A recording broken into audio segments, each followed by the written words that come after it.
بعمل اللي انا شايفه صح لمصلحه الفريق.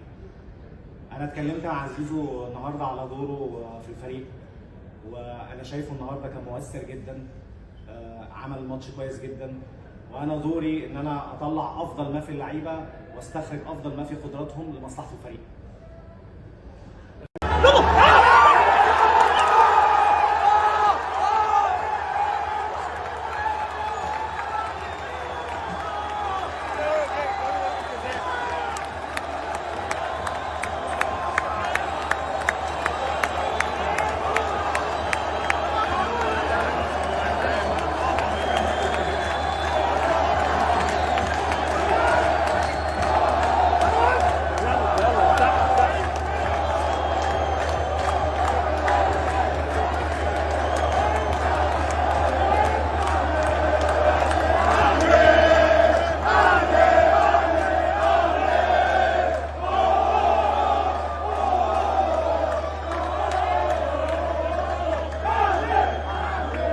القدم اهم حاجه هي الثقه والايمان بالنفس.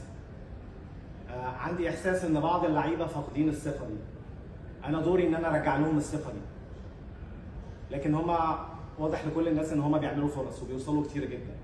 لما يستعيدوا الثقه دي اكيد هيسجلوا بعد كده، واكيد الوضع هيتغير.